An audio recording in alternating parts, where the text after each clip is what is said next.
Can you clap it up for the concrete bros?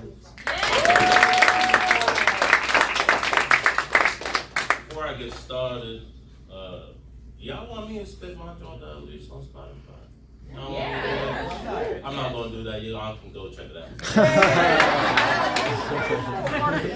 But before I really get started, I have a question for y'all. I want, for real, show of hands. How many of y'all ever wish to be taller in your life? Was not satisfied with your height? Was either too short? Yeah, I'm a giant. I'm also a poet. I try to come up with lines that make you question everything you know and inspire you to confront the things you don't want to let go. Said, yeah, I'm a poet. But I'm also a giant. I stand tall, hovering over all, saying things you can't stomach. But unlike David and Goliath, the only thing that's falling is this mic in y'all jaws when I drop it. 5'5" when I was 8 years old, being grown but not up. A society that treats you like an adult, but a child at home leaves you with really nowhere to go. So, show of hands. How many of y'all still wish you could talk? A lurch. A freak. Let me show you the perspective of a giant who doesn't like standing on his 2 feet. When door frames are your worst enemy, you better be ducking. Concussions come dime a dozen, can't stretch because my hands go through the ceiling, fearing this fan that's rotating like my head that's spinning if I stand too quickly. Y'all with me? Bones Morse coding, hot locking saying stop moving. Feet dangling off the bed, angling like you're fishing. Sleeping in the fetal position, the only way you're fitting. Seeing Haley's comment? More common than finding fabric that doesn't affect your breathing. Man, I must have been a rich boy for throwing some peas on my feet. It's sticking out like they're spinning.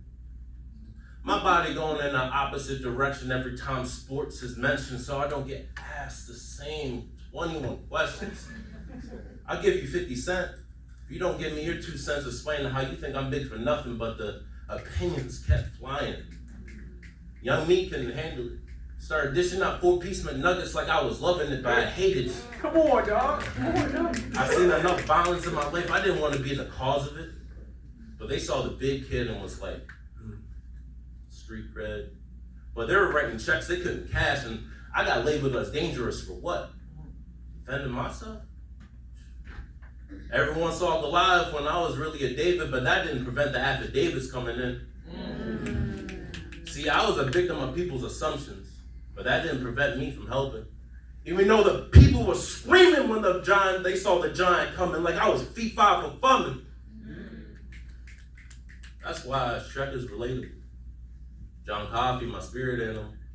Because even though they were fictional, they understood what I was going through. How do you? Be grateful for the gifts that made you your own individual. Don't be blindly wishing, because that's how the genies be tricking you.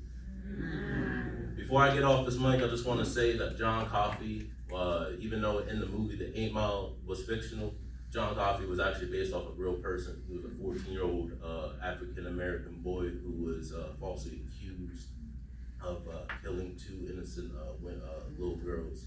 And is till to this day the youngest person who was sentenced to electric chair, and I believe was acquitted of his crimes in 2012 after like 50 years. So a moment of silence for him. Thank y'all.